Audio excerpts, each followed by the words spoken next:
Jadi tadi diawali PT RNB itu dibentuk oleh suami dan anak dari bupati, ya. Kemudian turut serta aktif dalam pengadaan barang dan jasa, dan pada akhirnya mendapat pekerjaan pengadaan barang dan jasa. Nah, ini disinilah titiknya ya, rekan-rekan. Jadi tadi diawali PT RNB itu dibentuk oleh Operasi tangkap tangan OTT yang dilakukan Komisi Pemberantasan Korupsi KPK pada Selasa 3 Maret 2026 membuka tabir praktik korupsi di Kabupaten Pekalongan. Bupati Fadia Arafik ditetapkan sebagai tersangka setelah penyidik menemukan adanya penyalahgunaan jabatan untuk menguntungkan perusahaan keluarga. KPK mengungkap bahwa Fadia adalah penerima manfaat utama dari PT Raja Nusantara Berjaya atau PT RNB, perusahaan yang didirikan oleh suami dan anaknya sejak tahun 2022. Perusahaan ini diduga sengaja dibentuk untuk menguasai proyek jasa outsourcing di berbagai perangkat daerah, rumah sakit hingga kecamatan. Sepanjang tahun 2023 hingga 2026, PT RNB tercatat menerima kontrak senilai 46 miliar rupiah. Namun hanya 22 miliar rupiah yang benar-benar digunakan untuk membayar gaji pegawai outsourcing. Sisanya sekitar 19 miliar rupiah justru mengalir ke keluarga bupati dan orang-orang dekatnya. Fadia Arafik atau bupati menerima uang senilai 5,5 miliar rupiah. Sementara suaminya yang merupakan anggota DPR RI yakni Mukhtaruddin Ashraf menerima 1,1 miliar rupiah. Kemudian ada anaknya yang merupakan anggota DPRD Pekalongan, Muhammad Sabik Ashraf menerima senilai 4,6 miliar rupiah. Kemudian ada anaknya lagi, Mehnas NA, menerima uang senilai 2,5 miliar rupiah. Rul Bayatun yang merupakan Direktur PT RNB, orang kepercayaan Bupati, menerima uang senilai 2,3 miliar rupiah, dan ada penarikan tunai lain senilai 3 miliar rupiah. Untuk memastikan PT RNB selalu menang tender, Fadia bersama anaknya dan orang kepercayaannya disebut mengintervensi kepala dinas.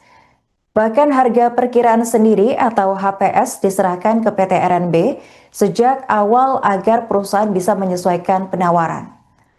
Pengaturan distribusi dana dilakukan melalui grup WhatsApp bernama Belanja RSUD, tempat staf melaporkan setiap pengambilan uang untuk bupati.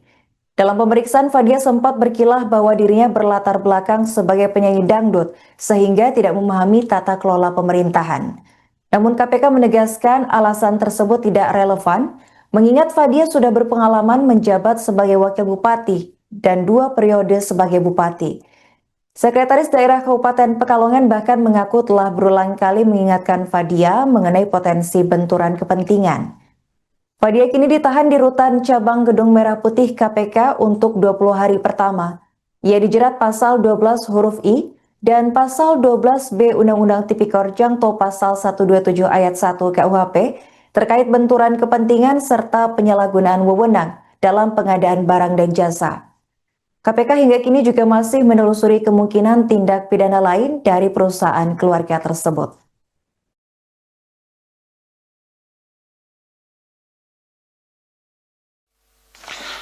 Setelah 1 tahun beroperasi, sepanjang tahun 2023-2026, PT RNB kemudian mendapat proyek pekerjaan pengadaan jasa outsourcing di sejumlah perangkat daerah Pemkab Pekalongan. Jadi tadi diawali PT RNB itu dibentuk oleh suami dan anak dari bupati, ya. Kemudian turut serta aktif dalam pengadaan barang dan jasa, dan pada akhirnya mendapat pekerjaan pengadaan barang dan jasa. Nah, ini disinilah titiknya ya, rekan-rekan. Pada periode tersebut, FAR melalui MSA dan orang kepercayaannya diduga melakukan intervensi kepada para kepala dinas agar memenangkan PT RNB untuk pengadaan jasa outsourcing di sejumlah dinas, kecamatan, hingga rumah sakit umum daerah di Kabupaten Pekalongan. Nah, sini titik dari adanya konflik of interest. Kenapa? Bupati punya kewenangan di situ terhadap daerahnya gitu ya, daerah Pekalongan di situ. Nah, tentu ada perusahaannya di situ juga gitu. Jadi ada 3 hal sebetulnya ya. Pertama adalah lokusnya, tempatnya. Kedua adalah waktunya. Ketiga adalah kewenangan. Ini 3-tiganya bertumpu pada satu keadaan yang pas gitu. Misalnya Bupati Pekalongan punya perusahaan, tapi tempatnya misalkan dia ikut pengadaan di luar situ, misalkan di Jawa Barat, itu ya, di kabupaten di Jawa Barat, beda, tidak ada konflik kepentingannya. Atau waktunya, terkait waktu. Sekarang dia sudah pensiun misalkan, tidak lagi menjabat, baru bikin perusahaan. Nah, tidak ada konflik kepentingan karena sudah tidak terkait jabatannya. Gitu. Dan tadi tempat, waktu, kan gitu. Kewenangan. Kalau dia misalkan bukan bupati, itu ya, tidak punya kewenangan di situ, ya tidak ada konflik kepentingan. Tapi dari 3 hal ini terjadilah sesuatu yang memang match gitu ya, berpadu. Waktunya tepat pada saat yang bersangkutan jadi bupati, tempatnya di tempat yang bersangkutan menjabat, dan kebetulan jabatan dari beliau juga yang bersangkutan adalah bupati. Ada kaitannya dengan ini. Meskipun ada perusahaan lain yang mengajukan penawaran lebih rendah, nah ini kemudian terjadinya implikasinya. Meskipun ada perusahaan lain yang mengajukan penawaran lebih rendah, namun para perangkat daerah diharuskan untuk memenangkan perusahaan ibu.